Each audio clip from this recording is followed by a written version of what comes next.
Hi, this is attorney Arkady Frekhtman. I'm a New York City personal injury trial attorney, and today I wanted to go through an actual case. A client asked me to review his file and to do a video analysis.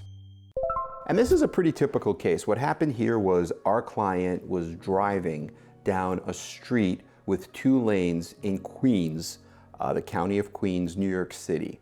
And the defendant was coming in the opposite direction on the same street. She also had 2 lanes. They both had a green light, and the defendant decided to make a left turn in the intersection. But when she made that left turn, she crashed into the driver's side of our client's vehicle. And you cannot do that. You have to yield to a car that's going straight, and there's a vehicle and traffic law right on that. So because of that, the insurance company for the defendant has accepted 100% liability, saying we are completely at fault. And usually when they do that, you can then file a lawsuit, you could take some depositions just to confirm that is the evidence, and then file a motion for summary judgment. Once you have a judgment, then you get 9% interest on the eventual amount that you get later on at trial. But it's good to have that judgment early, so we'll be probably filing a motion. This case involves depositions coming up in the next few weeks. I believe early October we have depositions. So after that, we also have to analyze other factors like, for example, the damage to the vehicles. And we see we have photos. Both vehicles have significant damage, and our client's vehicle actually has over $15,000 in damage, including being called a total loss. So it's a total loss. It's beyond repair. And then you have to consider what the injuries are, right? Because in every case, you have to show there was negligence, that the negligence caused the injury, and then finally, what are the injuries? And then the jury will allow for a fair and reasonable amount to compensate someone for all of their injuries, their pain and suffering, their disability, all of the ways that they've been damaged. So here, one of the major injuries is a tear in the supraspinatus tendon in the right shoulder, and the client had a surgery for that. So that's pretty serious. We've had cases just with a shoulder arthroscopic surgery like this that have gone for hundreds of thousands of dollars.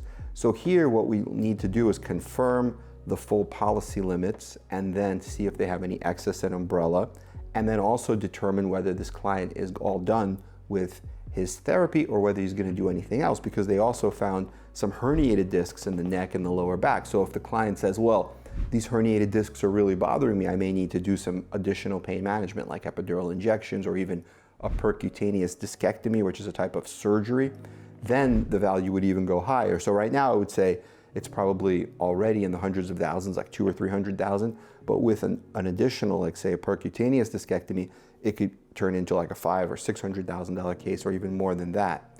And the client also had a left knee meniscal tear. There was no surgery for that, but it was noted on an MRI. So you see, this is what you really need in any case. You need an analysis of what the injuries are, whether you can prove causation, that the injuries are caused by this wreck, and the liability, whether you can show that the person you're suing is at fault. So here I think you pretty much have everything. I reviewed the police report, I reviewed the photos, I reviewed some of the medical records.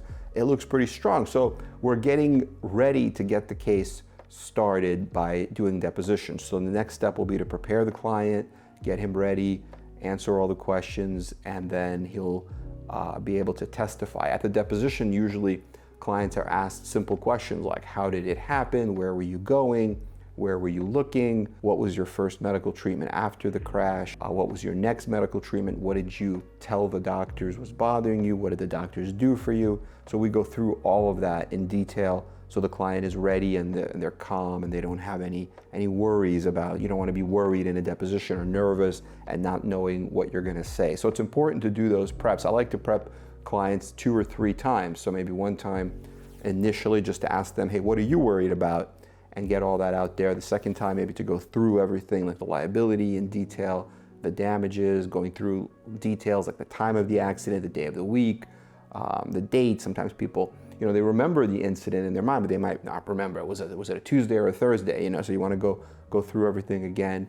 And then also, of course, the damages, and not only the visits to the doctors, but also how it's affected your life, like your relationships, the things you love to do.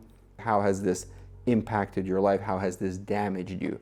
So we do more of a deep dive into that so that the client can testify in a very good, powerful testimony, that you have a really good transcript.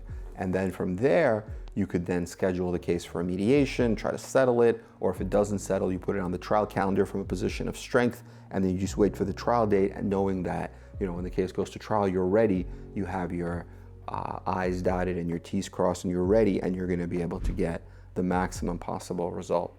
So I hope this was helpful. Let us know what questions you have. Please like and subscribe to our channel, and we are here for you. Our goal is helping serious injury victims and families. Okay, all the best.